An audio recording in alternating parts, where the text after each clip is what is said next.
Cheaters don't prosper. What you do in the dark always comes to light. What you do in the dark comes to the light. And ain't nothing funny about what the Garcia team and what Ryan Garcia done did. Hey, finally, we got the B sample back, and he popped. Ah! Hey, look, sorry, you guys, I was so late. I literally sat right in the barber's chair. Rob the barber, shout out to you. I just sat in the barber's chair when I got notified the breaking news. Ryan Garcia popped for the B sample. And I mean, yesterday, it's so funny. Yesterday, they said, well, we're just going to open the B sample to today. It may take days, even weeks for us to get the results. And today, hours later, pop, as soon as they open the B sample, pop, they're like, oh yeah, it's Ostarine. I can see the Ostarine. but breaking news. Ryan Garcia, though he popped for the B sample, he passed the hair sample. Ah! What does that mean? All right.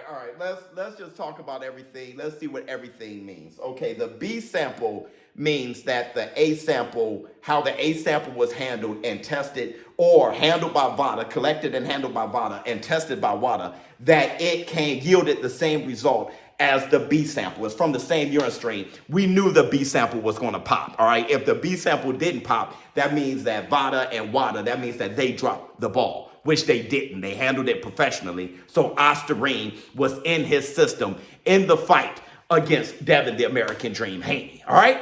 But he is negative for Ostarine in this hair sample. So let's see what that means. First, let me show you guys, give you guys the receipts.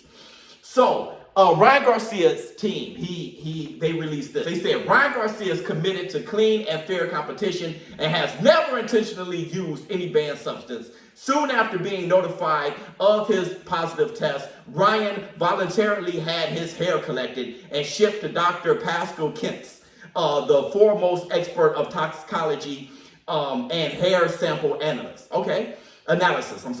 The results of Ryan's hair sample came back negative.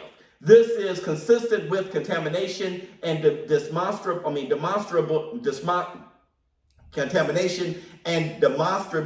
proves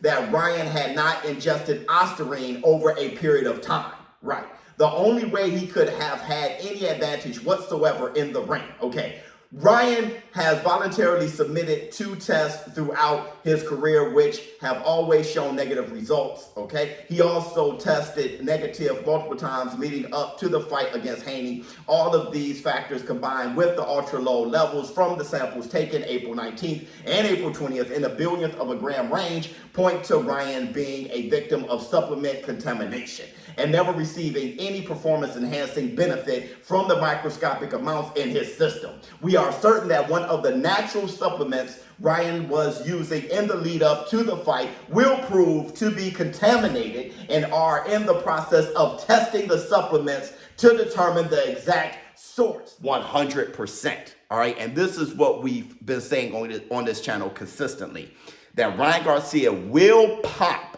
for the B sample. He will pop because I was sure that VADA and WADA, the way they handle things, they are professionals over there. So I was sure of them not fumbling the test. So I knew he was going to pop for the B sample since it's from the same urine strain. What I was concerned about was with the low amount. First, I wanted to know how much Ostarine. When I found out it was in the billionth of a gram, now can he prove cross-contamination? The hair sample shows negative. So let me tell you what the hair sample does. It's exactly like Canelo Alvarez and a clenbuterol. And VADA knows this. WADA understands this. Victor Conte understands this.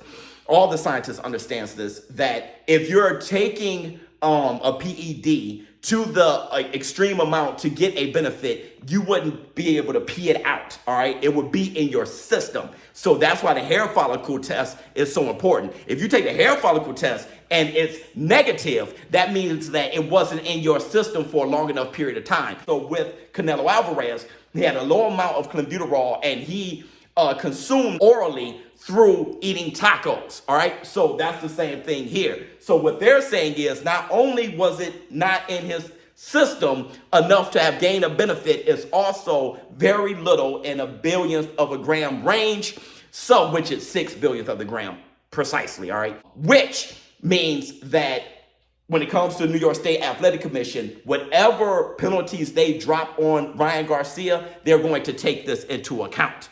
But two, if he can prove through those supplements, those natural supplements that he sent to get tested, if he can prove that they are contaminated, then he'll be in a clear period. So here's where we are now, all right? It's where we've kind of suspected to be. We knew that he was going to pop for the B sample.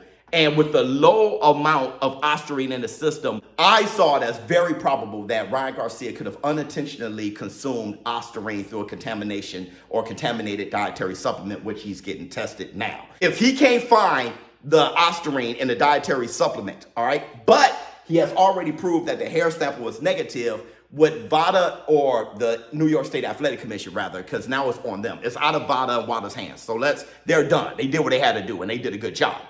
Now it's up to the New York State Athletic Commission to drop a penalty that would make sense with what happened with Ryan Garcia, this whole scandal. The New York State Athletic Commission more than likely is going to, as I was told by a source, but forget, you don't even have to believe my source. You could just believe Victor Conte because he just said it here, that is more than likely going to be a suspension and a fine.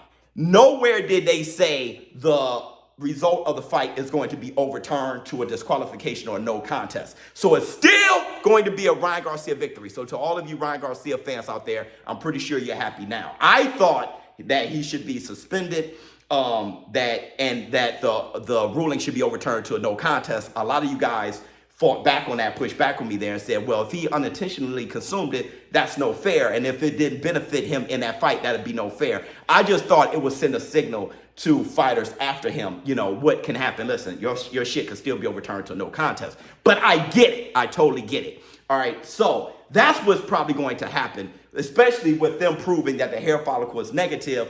It may just be 3 to 6 months. With Canelo Alvarez, they dropped it from a year to 3 months. First, they dropped it from a year to 6 months, then 3 months, because it was so little clenbuterol, he had no benefit, and the hair sample showed that he was not microdosing. And that's what the hair sample is really saying, that you're not putting ostarine in your system over time, so you're not microdosing, all right? I know this is a lot of information, but I want to make sure that I'm giving you guys everything. Okay, so the worst case scenario is Ryan Garcia is going to be suspended and he's going to be fined. Now, here's how Ryan Garcia responded to this whole thing. That was very immature on Ryan Garcia's part, all right? And that's just him being immature and not really knowing how to handle the trolling and stuff from people saying that he's a cheat and stuff like that. Ryan Garcia, that's going to happen, all right? But scientifically, I believe that it's been proven, and I'm pretty sure the New York State Athletic Commission gets it, it's been proven that Ryan Garcia had no benefit from ostarine in his defeat against Devin, the American Dream Haney. He beat him outright. He didn't have the amount of ostarine in his system and the negative hair sample showing that he wasn't microdosing. That's just how he beat him. And I want to end by saying this, okay? And really, this has been my push the whole time, and the amount of awareness that this community has pushed out to the boxing world.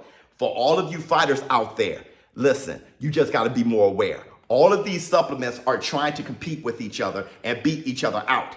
And so all these dietary supplements trying to show that you can lose weight faster and more efficiently than the next dietary supplement. So they can purposely be cheating by contaminating their products with something that could give their supplement a boost and still be passed as natural. But don't put the ostarine or the SARMs products on their label. Okay, so these natural supplements, dietary supplements, a lot of them are cheating in competition, and USADA with that athlete advisory, they just blew the lid open on that whole thing. So now you're more aware. So all of you fighters, do one of two things. One, I would prefer this. Number one, fight closer to your walk around weight so you don't have to try to get an edge with dietary supplements to make weight. But two, if you're going to do that, please Look at this Ryan Garcia situation, which he's fine. It looks like he's going to be fine. But what I'm saying is the perception of his legacy, there's a mental asterisk for a lot of people,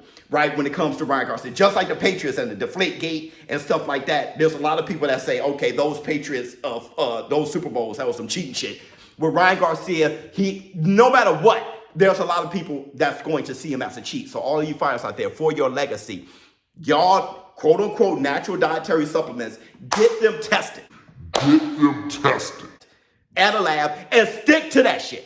All right, get them, even if the ones that you use, the one that you sent was fine, the next fight, send that too, because that could be cross-contaminated on a manufacturing floor, because a lot of these manufacturers are manufacturing so many different type of supplements that cross-contamination can happen. So do your due diligence. But yeah, just to close things out, Ryan Garcia, B sample popped, but his hair sample is negative. And as of right now, he will be fighting with the supplements, making sure that the supplements are tested to see if they have ostarine in them. Worst case scenario, he'll be suspended and fined. ShowBizz adult, are we done? Are we done? Hopefully, God, now we can focus on Josh Taylor versus Catterall on Saturday. I will be calling that fight live stream commentary. I'm out.